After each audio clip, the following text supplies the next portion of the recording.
Masyarakat industri di Jerman. Masyarakat industri di Jerman lahir kesan daripada ledakan revolusi industri selepas di England pada tahun 1860-an sehingga 1914.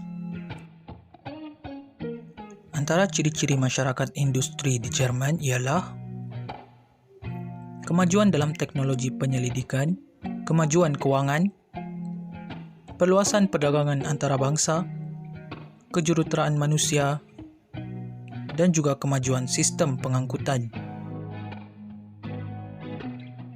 Faktor perkembangan masyarakat industri di Jerman. Revolusi perindustrian di Jerman berkembang apabila kerajaan Jerman memberi banyak bantuan modal dalam pembinaan kemudahan infrastruktur, antaranya ialah pembinaan jalan raya, terusan, dan jalan kereta api. Selain itu, kerajaan Jerman juga memberi perkhidmatan komunikasi seperti pejabat pos dan juga telegraf. Kerajaan Jerman juga memperkenalkan beberapa undang-undang yang memesatkan perkembangan ekonomi di Jerman pada abad ke-18, misalnya pengenalan kadar tarif pada tahun 1879. Faktor yang seterusnya adalah disebabkan pertambahan penduduk. Pertambahan penduduk membolehkan penawaran buruh yang murah dalam sektor perkilangan. Pada abad ke-19, jumlah penduduk Jerman meningkat daripada 23 juta orang kepada 56 juta orang.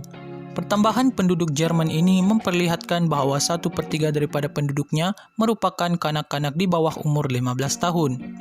Kesannya, ianya membawa kepada penawaran buruh kanak-kanak tinggi dalam pasaran perindustrian di Jerman pada masa tersebut.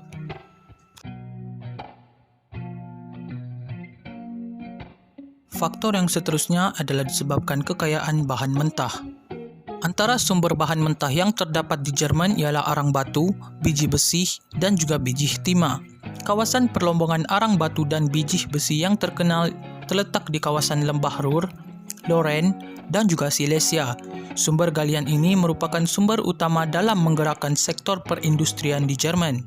Pada tahun 1875, Jerman mengeluarkan 25 juta tan arang batu dan pengeluaran bahan galian ini meningkat kepada 287 juta tan pada tahun 1913.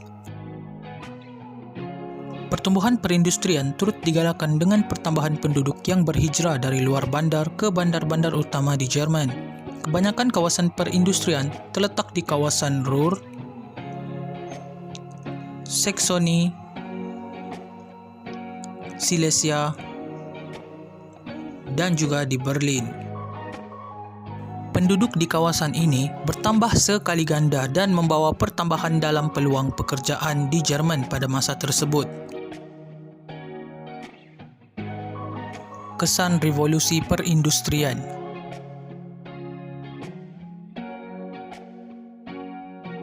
Antara kesan revolusi perindustrian dari segi ekonomi adalah kemajuan teknologi.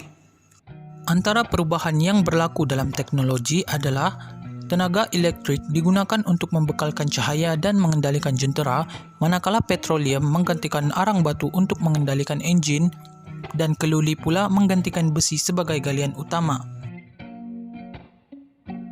Kesan ekonomi yang seterusnya ialah imperialisme baharu. Revolusi perindustrian menyebabkan muncul persaingan dalam kalangan negara industri untuk menguasai pasaran dan bahan mentah. Persaingan ini menyebabkan negara industri melakukan penjajahan bagi mengukuhkan pengaruh di Asia dan juga di Afrika.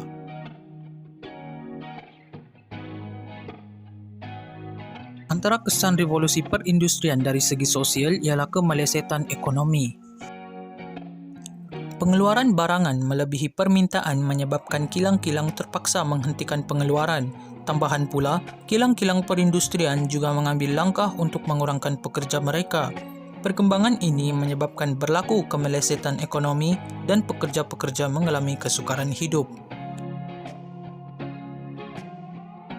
Kesan sosial yang seterusnya ialah kebajikan pekerja.